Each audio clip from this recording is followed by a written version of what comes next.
Welcome to top features. இன்னைக்கு நம்ம பார்க்க போற பதிவு நேரத்தை குறிக்கும் சொற்கள். நேரத்தை குறிக்கக்கூடிய சொற்களை நம்ம இங்கிலீஷ்ல டியூரிங், ஃபார், வைல் இதெல்லாம் நம்ம யூஸ் பண்ணுவோம். நம்ம அடிக்கடி யூஸ் பண்ணுவோம். பட் இது எல்லாமே நேரத்தை தான் குறிக்குது.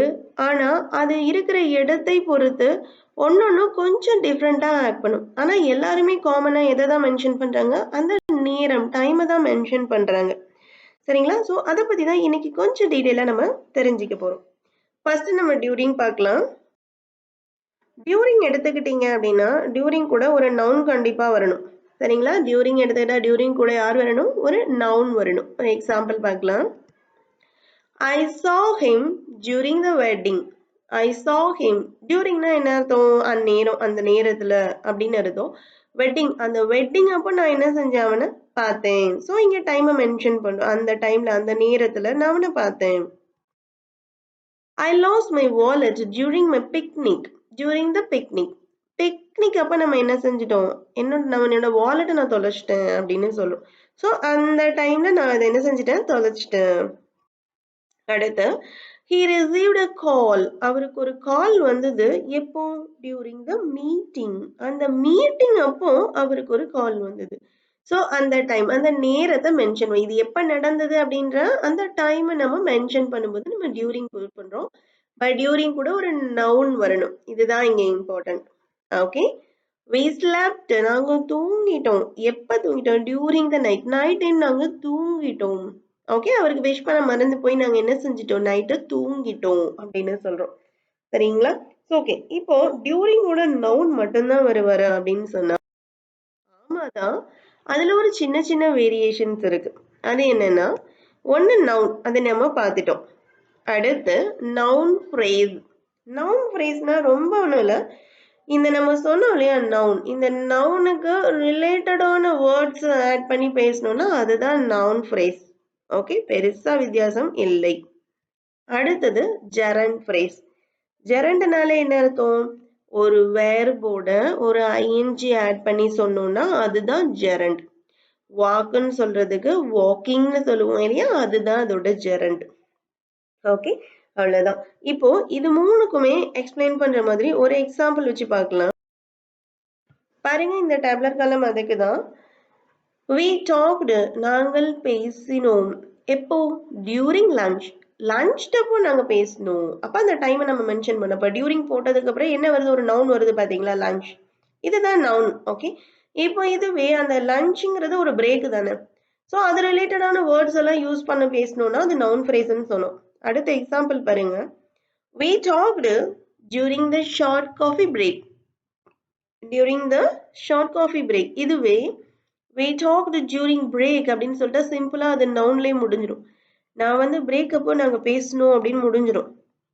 ஆனா அந்த பிரேக் என்ன பிரேக்னு அதை அப்படியே கொஞ்சம் கவர் பண்ற மாதிரி பேசுறது தான் noun phrase. The short coffee break. Okay.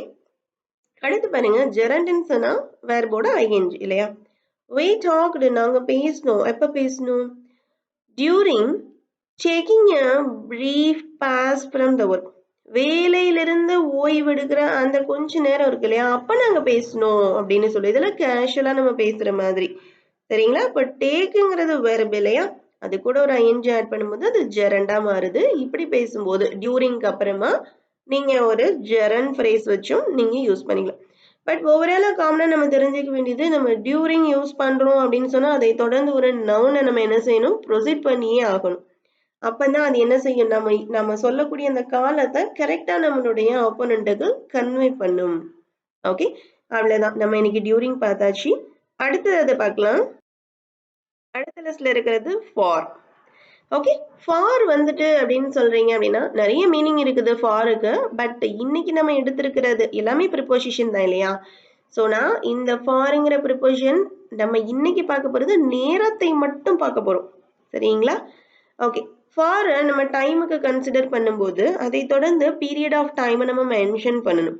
Period of time, அது எவ்வளவு காலம் நடந்தது அப்படிங்கிறத மென்ஷன். ஒருவேளை எவ்வளவு நேரம் நீடிக்கிறது, நீடித்திருந்தது அப்படிங்கிறதெல்லாம் நம்ம சொல்லணும். எக்ஸாம்பிள் பாருங்க. I studied maths. I studied maths, நான் மேக்ஸ் படிச்சேன். எவ்வளோ நேரம்? ஃபார் போடுறீங்கன்னா ஃபாருக்கு அப்புறம் பீரியட் ஆஃப் டைமை நீங்கள் மென்ஷன் பண்ணணும். ஃபார் 2 ஹார்ஸ், ஃபார் 2 ஹார்ஸ் 2 மணி நேரமாக நான் படித்தேன். ஐ ஹாவ் been வாட்சிங் ஃபார் யூ, இங்கே நீங்கள் நோட் பண்ணணும். ஃபார் யூங்கிறது அந்த ஃபாரோட ப்ரிப்போசிஷன், ஃபாரோட மீனிங் வேற.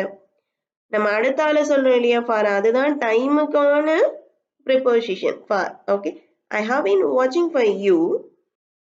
ரெண்டாவது உள்ள ஃபார் தான் என்ன செய்யுது, அந்த பீரியட், டைம் பீரியடை மென்ஷன் பண்ணுது. ஓகே, ஐ ஹாவ் been வாட்சிங் for you for an hour, ஒரு மணி நேரமா நான் என்ன செய்றேன், உன்னைய வாட்ச் பண்ணிட்டு இருக்கேன். ஐ ஹாவ் been வாட்சிங் for you for an hour. Okay, அடுத்து பாருங்க. she has been traveling. she has been traveling னா அவள் பயணம் செய்து கொண்டே இருக்கிறாள். அப்போ பயணம் செஞ்சுட்டே இருக்காங்க, எவ்வளவு நாள் நம்ம சொல்லணும் இல்லையா. So for the last 2 weeks, for the last 2 weeks, கடந்த 2 வாரமா அவங்க என்ன செய்றாங்க, பயணம் செய்து கொண்டே இருக்கிறார்கள் அப்படின்னு சொல்லி சொல்றோம். அப்போ for யூஸ் பண்ணும்போது அதை தொடர்ந்து நம்ம என்ன செய்யணும், அந்த பீரியட் ஆஃப் டைமை மென்ஷன் பண்ணணும். நோட் பண்ணிக்கோங்க, for என்ற ப்ரிப்போசிஷன் பல விதமா ஆக்ட் பண்ணும். நம்ம இன்னைக்கு மென்ஷன் பண்றது டைம் பீரியட் மட்டும். ஓகே, அடுத்து பாருங்க. இந்த ஃபாருக்கு டைம் பீரியடுக்கு இன்னும் 2 சொல்லித்தரேன். They have lived in Chennai. They have lived in Chennai. Okay, for 5 years. They have lived in Chennai for 5 years. அவங்க 5 வருடமா என்ன செய்றாங்க, வசிக்கிறாங்க அப்படின்னு சொல்றோம். The movie lasted for 3 hours. The movie lasted for 3 hours. அப்படின்னா என்ன அர்த்தம், 3 மணி நேரமாக இந்த மூவி நடந்தது அப்படின்னு சொல்றோம். ஒரு மூவி 3 மணி நேரங்கிறது ஜென்ரல் இல்லையா, அதுதான் சொல்றது. Movie lasted for 3 hours. இப்போ உங்களுக்கு புரிஞ்சிருக்கும். அப்ப நம்ம ஃபார் யூஸ் பண்ணும்போது அதை தொடர்ந்து நம்ம என்ன செய்யணும், ஒரு பீரியட் ஆஃப் டைம் என்ன செய்யணும், மென்ஷன் பண்ணணும். அப்படி பண்ணீங்கன்னா நம்மளுடைய மெசேஜ் கரெக்டா கன்வே ஆகும். அடுத்து பார்க்கலாம். she studied for the exam. இது ஒரு முக்கியமான விஷயம். இந்த இடத்துல நான் எந்த விதமான 3 hours, 5 years, past 3 months அப்படிலாம் நான் எதுவுமே சொல்லல. அதுக்கு பதிலா நான் என்ன சொல்றேன், she studied அவ படிச்சா for the exam. இந்த இடத்துல the exam அப்படிங்கிறது என்னது, ஒரு குறிப்பிட்ட கால நேரம். ஏன்னா எக்ஸாம்ங்கிறது ஒரு certain period of timeல தானே நடக்கும். அப்படி மென்ஷன்லையும் நீங்க பேசலாம். she studied for the exam. எக்ஸாமுக்காக அவள் படித்தாள். சரிங்களா? அடுத்து நம்ம பார்க்க போறது while. while யூஸ் பண்ணும்போது கண்டிப்பா அதை தொடர்ந்து ஒரு SVO பேட்டர்ன் வரணும். இதுதான் வந்துட்டு ரூல். while வரும்போது ஒரு SVO பேட்டர்ன், சப்ஜெக்ட் வெர்பு ஆப்ஜெக்ட்ங்கிற ஒரு பேட்டர்னோட தான் இருக்கணும். அப்பதான் அந்த இடத்துல while கரெக்டா உங்களோட மெசேஜை கன்வே பண்ணும். ஓகே, எக்ஸாம்பிள் பாருங்க. I was watching TV. நான் டிவி பார்த்துட்டு இருந்தேன். while he was studying. அவன் படித்துக் கொண்டிருக்கும் பொழுது நான் டிவி பார்த்து கொண்டிருந்தேன் அப்படின்னு சொல்லுவோம். மேக்சிமம் பாத்தீங்கன்னா while வந்து 2 கண்டினியூஸ் ஆக்ஷனுக்காக யூஸ் பண்ணுவாங்க. ஆன்கோயிங்ல இருந்தா 2 ஆக்ஷன். நான் படிச்சிட்டு இருக்கும் போது, நான் டிவி பார்த்துட்டு இருக்கும் போது, அவன் படிச்சிட்டு இருந்த போது, அப்ப ரெண்டுமே என்னது, ஒரு ஆன்கோயிங் ஆக்ஷன். ரெண்டுமே போயிட்டு இருந்தது அப்படின்னு சொல்லுவோம் இல்லையா. அந்த இடத்துல நீங்க while வந்து தாராளமா யூஸ் பண்ணலாம். Okay, I was watching TV. நான் டிவி பார்த்துட்டு இருந்தேன். while he was studying. அவன் படிச்சிட்டு இருக்கும்போது நான் டிவி பார்த்துட்டு இருந்தேன். or else நான் டிவி பார்த்துட்டு இருக்கும்போது அவன் படிச்சிட்டு இருந்தான். இது மாதிரி சொல்றது. சரிங்களா? so while after SVO pattern தான் சொல்லிங்க. பாருங்க, while after he subject was studying. He was studying. அவன் verb என்ன, studying. அவன் ongoing actionல அவன் படித்துக் கொண்டிருந்தான் அப்படின்னு சொல்லி கம்ப்ளீட் பண்றோம். அடுத்து பாருங்க. I feel asleep. எனக்கு தூக்கம் வர மாதிரி இருக்கு. எப்ப இருக்கு? while reading a book. Book படிக்கும் போது எனக்கு தூக்கம் வருவது போல இருக்கிறது. அப்ப இதுவுமே நம்ம என்னதான் சொல்லுவோம், நேரத்தை தான் மென்ஷன் பண்றோம். ஆனா ரெண்டுமே என்னது, ஆன்கோயிங் ஆக்ஷன். தூக்கம் வர மாதிரி இருக்கு, ஃபீல் பண்றோம். ரீடிங் புக் படிச்சிட்டு இருக்கும் போது நான் இப்படி ஃபீல் பண்றேன் இல்லையா. அடுத்து she cooked dinner. அவங்க டின்னர் தயார் பண்ணாங்க. எப்போ? while listening to music. Music கேட்டுக்கிட்டே அவங்க என்ன செஞ்சாங்க? டின்னர் தயார் பண்ணினாங்க. அப்ப 2மே என்னது ஆன்கோயிங் ஆக்ஷன். இது நடந்துட்டே இருக்கும்போது, அதுவும் நடந்துட்டே இருந்தது அப்படின்னு சொல்றோம். ஸோ இந்த மாதிரி சிச்சுவேஷனுக்கு நீங்க while யூஸ் பண்ணணும். while யூஸ் பண்ணும்போது அதை தொடர்ந்து SVO பாட்டன் வந்து கண்டிப்பா வரணும். Okay. She cooked dinner while listening to music. இந்த இடத்துல whileக்கு அப்புறம் சப்ஜெக்ட் இல்ல நீங்க யோசிக்க கூடாது. ஏன்னா 2 சென்டென்ஸ்லயுமே சப்ஜெக்ட் யாருதான்? ஷீங்கிற ஒரே ஆளுதான். இல்லையா? அதனாலதான் 2வது சென்டென்ஸ்ல நம்ம சப்ஜெக்ட மென்ஷன் பண்ணல. while listening to music. Okay. அடுத்து I received a letter from the postman. I received a letter from the postman. எப்ப ரிசீவ் பண்ணேன்? while simply chatting with my neighbor. N neighbour கூட சும்மா பேசிட்டு இருக்கும்போது நான் என்ன பண்ணேன்? போஸ்ட்மேன் கிட்ட இருந்து லெட்டர் வாங்கினேன். ஸோ while வந்து நேரத்தை தான் மென்ஷன் பண்ணுது. ஆனா கண்டிப்பா எப்படி இருக்கணும்? அது ஒரு 2மே ஒரு ஆன்கோயிங் ஆக்ஷன்ஸா இருக்கணும். பிரசன்ட்லயும் சரி, பாஸ்ட்லயும் சரி. சரிங்களா? அடுத்து இப்போ 4வதா பார்க்க போறது since. since ன்னு சொல்லிட்டோம்னாலே point in time. Point in time. அது எப்பொழுது ஆரம்பிக்கப்பட்டது அப்படிங்கிற அந்த ஸ்டார்டிங் பாயிண்ட சொல்லுவோம் இல்லையா? அந்த இடத்துல நீங்க என்ன செய்யலாம்? since நீங்க யூஸ் பண்ணலாம். இந்த மாதிரி இது அந்த அந்த ஸ்டார்டிங் டைம்னு சொன்னோம் இல்லையா? அதை நீங்க மென்ஷன் பண்ணும்போது since வந்து அந்த நேரத்தை தான் குறிக்கும்.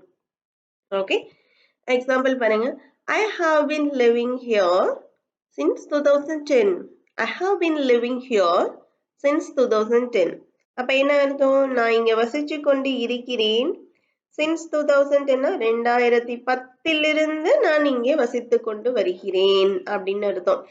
அப்போ நீங்க since போட்டீங்கன்னா ஸ்டார்டிங் பீரியட் ஆஃப் டைம் சொல்லணும். இதுக்கு முன்னாடி சொல்லி கொடுத்த for யூஸ் பண்ணீங்கன்னா அந்த செயல் எவ்வளவு காலம் இருந்தது அப்படின்னு சொல்லும். இப்ப இவங்க since 2010 நம்ம இப்ப 2025 இல்லையா? அப்ப என்ன எவ்வளவு டிஃபரன்ஸ் இருக்குது? ஒரு 15 இயர்ஸ் இருக்கு இல்லையா? So I have been living here for 15 years அப்படின்னு நீங்க சொல்லலாம். அப்ப for சொல்லும்போது அந்த மொத்த கால அளவு நீங்க சொல்லணும்.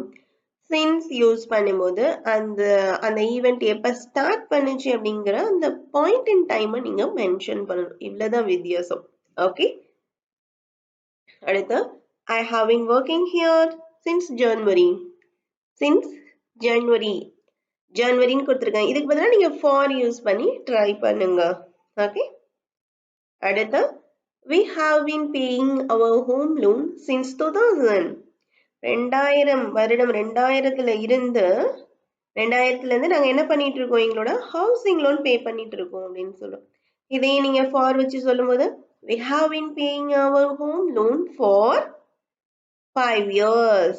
for 5 years. 5 வருட காலமாக நாங்க என்ன செய்றோம்? ஹவுசிங் லோன் கட்டிட்டு வரோம் அப்படின்னு சொல்லுவோம். அவ்வளவுதான். நீங்க since and for நீங்க அடிக்கடி for யூஸ் பண்ணலாம். since யூஸ் பண்ணீங்களான்னு செக் பண்ணுங்க. ஓகே. செக் பண்ணுங்க. யூஸ் பண்ணலைன்னா இன்னையில இருந்து யூஸ் பண்ணுங்க. அடுத்து ஓகே. sinceக்கு அப்புறமா நான் என்ன சொன்னேன்னா sinceக்கு அப்புறமா நீங்க அந்த அந்த ஈவெண்ட் ஸ்டார்ட் பண்ண அந்த டைம் வந்து பாயிண்ட் அவுட் பண்ணணும்னு சொன்னேனா அதே போலவே அதை கொஞ்சம் டிஃப்ரெண்டா சின்ஸோட நீங்க சிம்பிள் பாஸ்ட் யூஸ் பண்ணியும் நீங்க பேசலாம். பாருங்க. அந்த எக்ஸாம் சொன்னலாம் she studied சொன்னோம் இல்லையா? she studied for the exam. அந்த எக்ஸாம்ங்கிறது வந்து ஒரு டைம் கிடையாது. அந்த எக்ஸாம்ங்கிறதே ஒரு certain period of timeனு சொன்னேன் இல்லையா? அதே மாதிரி தான் இங்க since simple past. எக்ஸாம்பிள் பாருங்க. she has been studying Hindi. she has been studying Hindi. அவ ஹிந்தி படிக்க ஆரம்பிச்சிட்டா. ஹிந்தி படித்துக் கொண்டு இருக்கிறாள். since she decided to write the UPSC exam. அவ எப்ப UPSC exam எழுதலான்னு முடிவு பண்ணாலோ அப்பமே இருந்து என்ன செய்றா? ஹிந்தி படிக்கிறா. அப்ப அவங்க முடிவு பண்ணாங்க அப்படின்னு சொல்றேன். அதுதான் அந்த certain time. இப்படிதான் அந்த நேரத்தை நம்ம மென்ஷன் பண்றோம். ஓகே. she decided அப்படின்னாலே என்ன அர்த்தம்? past. அவங்க அந்நேரம் முடிவு பண்ணாங்கல்ல அப்பமே இருந்து அவங்க படிச்சிட்டு இருக்காங்க அப்படின்னு sinceோட நீங்க சிம்பிள் பாஸ்ட் ஆட் பண்ணியும் பேசலாம். அடுத்து பாருங்க. I have been uploading English content video. I have been uploading English content video. நான் வந்து English content video upload பண்ணிட்டு இருக்கேன். since எப்பமே இருந்து I decided to explore my concept to the public. நான் எப்ப என்னோட கான்செப்ட பப்ளிக்கு வந்து தெரியப்படுத்தணும்னு நினைச்சனோ அப்பம் இருந்து அப்போ அது என்னது? அது certain period of time. அந்த டைம்ல இருந்து நான் இதை செஞ்சுட்டு இருக்கிறேன் அப்படின்னு. ஓகே. அடுத்து பாருங்க. I know her. எனக்கு அவளை தெரியும். எப்பவுமே இருந்த since we met in college. எனக்கு அவங்களை எப்பவுமே இருந்த தெரியும். நான் உங்களை காலேஜ்ல பார்த்ததுல இருந்து எனக்கு அவங்கள தெரியும். ஸோ சின்ஸ் எப்படி ஆக்ட் பண்ணுது பாருங்க. அந்த டைமிங், அந்த நேரத்தை எப்படி நீங்க கன்வே பண்ணணும்னு நீங்க பாருங்க. ஓகே ஓகே இதுக்கு வர உங்களுக்கான டாஸ்க் இங்கே தான் இருக்கு. நான் 3 வருஷமா இங்கிலீஷ் படிக்கிறேன். நான் 3 வருஷமா இங்கிலீஷ் படிக்கிறேன். நீங்க எத்தனை வருஷம் படிக்கிறீங்கிறதுனாலும் நீங்க சொல்லலாம். இதை சின்ஸ் வச்சு எப்படி சொல்லலாம், ஃபார் வச்சு எப்படி சொல்லலாம் நீங்க சொல்லுங்க. அதே போல நான் பார்த்து கொண்டிருந்த பொழுது கிரிக்கெட் பந்து 6 லைனை கிராஸ் பண்ணுச்சு. நான் பார்த்துட்டு இருந்தப்பதான் அந்த பந்து அப்படியே 6 லைனை கிராஸ் பண்ணுச்சு அப்படின்னு சொல்லணும். இதுக்கு என்ன யூஸ் பண்ணலாம்? while யூஸ் பண்ணலாமா இல்லை during யூஸ் பண்ணலாமா நீங்க டிசைட் பண்ணுங்க. நெக்ஸ்ட், ஸ்கூல் ஹாலிடே டைம்ல தான் டூரிஸ்ட் பிளேஸ் லாபம் வரும். டூரிஸ்ட் பிளேசஸ்ல லாபம் வரும். ஏன்னா அப்பதானே நிறைய க்ரௌட்ஸ் வருவாங்க இல்லையா? ஸோ இதுக்கு நீங்க எப்படி இங்கிலீஷ்ல சொல்லணும்? During, while, for and since இந்த நாளையும் வச்சு எப்படி அந்த டைமை மென்ஷன் பண்ணணும்னு நீங்க சொல்லுங்க. ஓகே, நம்ம தெரிஞ்சுக்க வேண்டியது இதுதான். ஒரு டியூரிங் யூஸ் பண்ணணும்னா அதை தொடர்ந்து ஒரு நவுன் வரணும். ஒரு ஃபார் யூஸ் பண்றோம் அப்படின்னு சொன்னா அதை தொடர்ந்து ஒரு பீரியட் ஆஃப் டைம் வரணும். while யூஸ் பண்ணணும்னா ஒரு SVO பேட்டர்ன் இருக்கணும். சின்ஸ் யூஸ் பண்ணணும்னா பாயிண்டிங் டைம் இருக்கணும். அப்படி இல்லைன்னா சின்ஸோட சிம்பிள் பாஸ்ட் ஆட் பண்ணி நம்ம பேசணும். இந்த இதை நீங்க ஞாபகம் வச்சு பேச ஆரம்பிச்சிட்டீங்கன்னா you can use fluently the during, for, while and since. Thank you.